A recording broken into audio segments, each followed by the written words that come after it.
Hello and welcome to BQ Prime. You're watching IPO Adda, and the company in today's IPO focus is Plaza Wires. It's a company into the cables segment. The IPO, which is opening on 29th of September, closes on October 4th. Price between 51 to 54 rupees a share, and they're raising fresh equity of nearly 17.2 crores. And joining me today is Sanjay Gupta, who is the chairman and managing director of the company, and Aditya Gupta, who is the director of the company. Gentlemen, thank you very much for joining us on BQ Prime. Mr. Sanjay Gupta, let me begin with you. Give me a sense of how big is this issue. You're raising 71 crores, the kind of business that you run, and how do you plan to use these proceeds? I'll start from the beginning, my journey towards this. Plaza, I was a trader from Bharat Palace. I started this company in 2006. Since I had a wide experience of dealer distributors all over the country, we were trading in different products, FMEG products from our trading house. So I thought, why don't we establish our own brand and go into the market and sell our products in our own brand, because there was a gap between quality products and the normal products, which are not quality products, which we call. So we set up a team of manufacturing team and a sales team. We took up good people from the field who are having good experience of manufacturing quality products and who could handle the sales team. So now, since you have asked what is the future plan and other things, I would say this company is a debt-free company. We don't have any. We don't have. We have working capital debt. We are working capital limits, but it doesn't have a. We don't have much long-term debt. We have very little long-term debt. Yeah. Okay. So I would like to. Yeah. So what are you going to use that money for? 71 crores. So yeah, Aditya will come to this. I'll just give you a brief of how we use the money. So it's going to be used for capex in setting up the new plant. So my father has a very big vision for the company. He wants us to be a household name pan India. And so what is the idea behind that is that we already bought a land around 10 kilometers from our existing manufacturing unit. And this new land is already purchased by us. So we will set up a wire and cable manufacturing unit there with an annual capacity of 8,37,000 coils and 8,700 kilometers of cables. So this is the capex would be around 24 CR roughly, and then we'll use some of the second object of the issue is working capital, for which we will use the money, and the rest is GCP. Mr. Gupta, you're coming into an segment which is very high competitive, because you have large players who have like a polycaps and others who are already into these wiring segments. How competitive are you compared to those large players? And when you talk about expansion, when is this expansion going to come through? Like if you look at the price part, we are very competitive. We are a couple of percentage plus minus from them. In certain products, we are maybe 2-3% lower to them. In certain products, we are at par with them. And secondly, you are asking about. I couldn't get your second question. Can you repeat it? I'm saying that how competitive it is, and how do you plan to compete in this market going forward? Because one of the biggest thing for an FMEG company is basically the distribution network. How big is your distribution network, and how do you plan to expand that? So we have a very big penetration into North India. Nearly all the states in North India, we have our dealer distributors and our own warehouses where we have stockyards. Plus, now in 2016, we started our Cochin branch towards the south, which is catering from Cochin to nearby states. And if you look at the east part of the country, we have our own branch in Assam, Guwahati, and we have our own CNF agent in Kolkata. That is the way we are catering east. And if you look at the west, we have our own office in Mumbai, which is catering the west part of the country. And looking at the expansion and how will we sell our products, we have a vast team of sales personnel who are taking care of the sales. and we are adding more and more people who are going to take care of the sales for the power cables, which is going to be the production from the new plant. So we have more than 1,240 dealers and distributors pan India in the past year, and they are spread in 31 states and union territories. So we have a very wide dealer and distributor network pan India. And in terms of growth, these brands are there, but the market is very big. So it is not just these brands, and the competition with these brands will exist, but there is enough scope for us, and we are a household name in North India. Everybody almost we are a big player in North India, and we plan to take this from North India to pan India. So we have a huge scope of growth, and in terms of infrastructural segments such as power cables, we are adding approvals day by day, and we are supplying to many departments who are a wide network, and we plan to continue doing that in order to accelerate our growth. Aditya, you're raising a part of the fresh issue for working capital requirement. Give me a sense of what is the current working capital requirement that you have, and what is the kind of days receivables that you have normally. What kind of credit periods that you do you give? So our trade receivables are. So the thing with trade receivables are it's huge. It's around between 90 to 100 days, but that is a little bit because the trade receivables are only taken on a single day on the balance sheet. So the last quarter is usually a very big quarter for us because we give incentives to our dealers and distributors to for say on sales. So they are all those. Dealers and distributors take majority of the material in the last quarter. Not majority, but a good amount of the material in the last quarter. So that is the situation there. And in terms of working capital, we have commissioned a report by Dun& Bradstreet, and they've done a TV analysis on a new project and existing also they have done. So based on that, they have estimated our working capital needs. And based on that, we have put the same amount in the objects of issue chapter in our RHP. Hmm. So there will be some kind of volatility in terms of revenue recognition in Q4 for you. Is that how it works? I mean, I didn't understand So if what you is the if when you say that a large part of the sales happen in Q4, the recognition of revenues also happen in Q4. So there will be a volatility in and not uniformity of revenues in first 3 quarters versus Q4. Yes, quarter four is usually a better quarter in terms of revenue in comparison to the first three, but the difference is not very huge.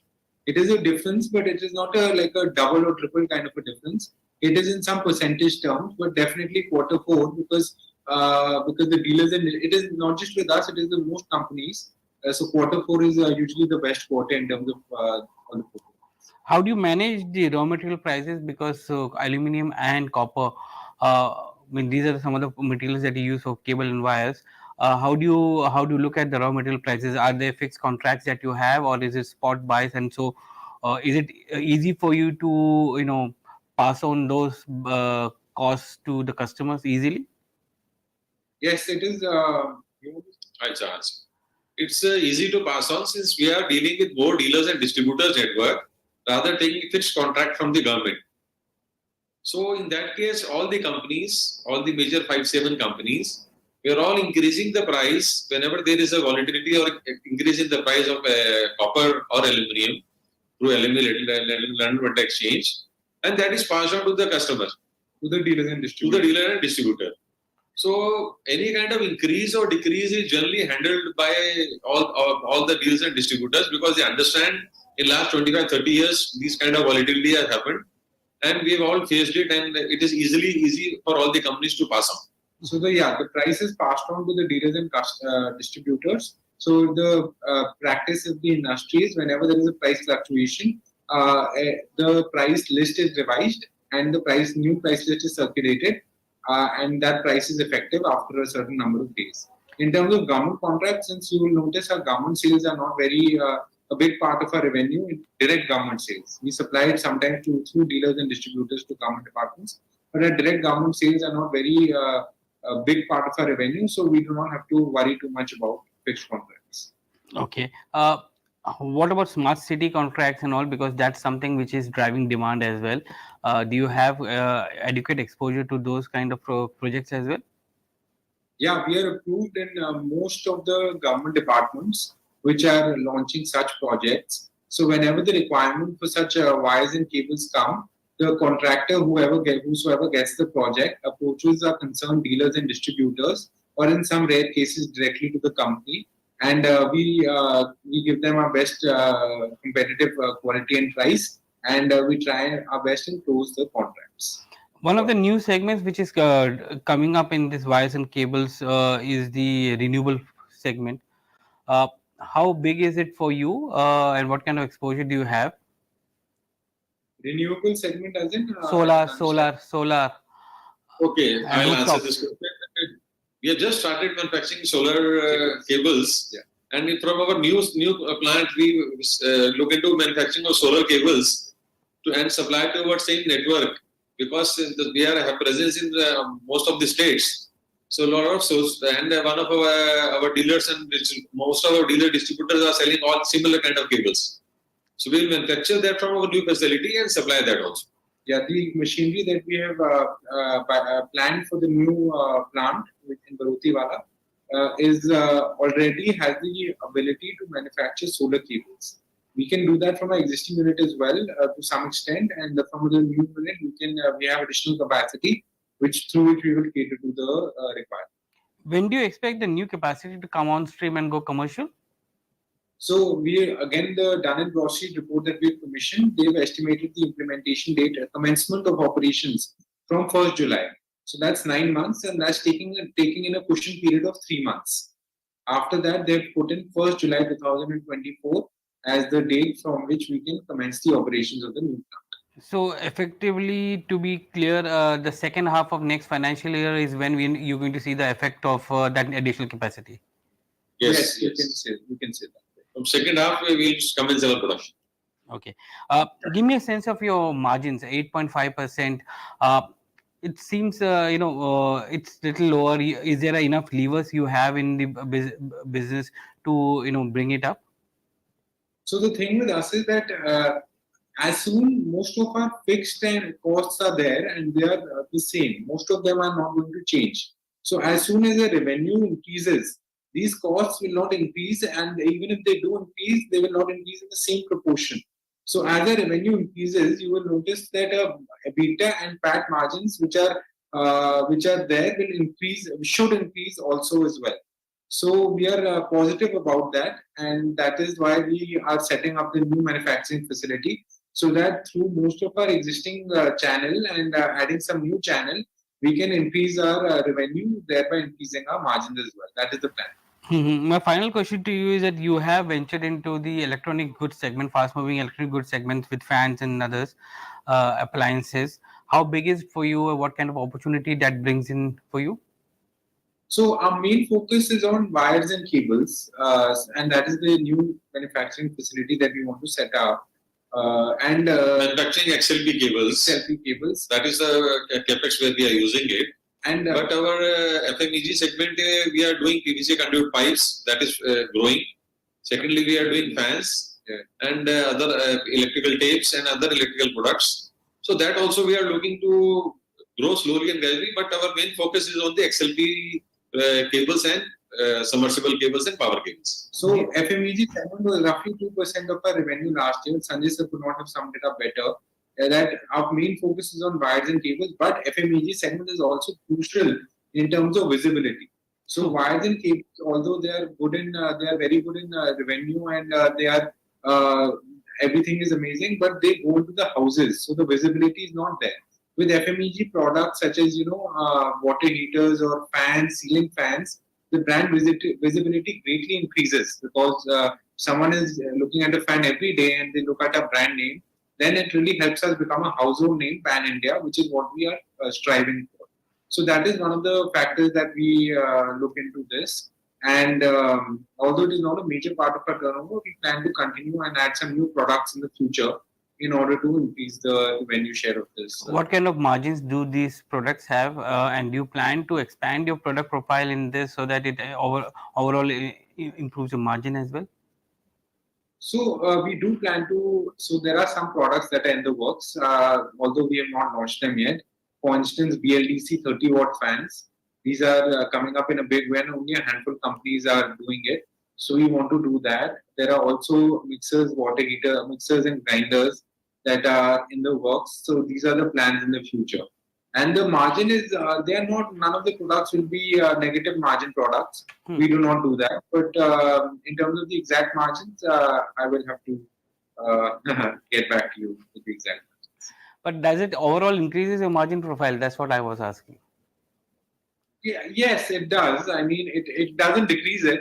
It Since doesn't. the expenses are fixed, so Yeah. when we do the sales, we get them through OEM vendors. Since our expenses are fixed for the sales team, and if they sell additional product, it doesn't load on the more on the expenses part. Rather, it increases our revenue. Yeah, Good. and the margins are there. I mean, I'm not going to say that there are no margins, or I'm not even going to lie to you and say that there are insane margins. There are decent margins, and that is the reality. Gentlemen, it was a pleasure talking to you today. The Plaza Wires IPO is opening on 29th, price between 51 to 54 rupees, and uh, it's valued at little over 230 odd crores at the upper end of the price band. Companies into wires and cables, and has a small segment in the FMEG segment as well. Thank you very much for joining us on IPO Adda on BQ Prime. Thank you so much. Thank you.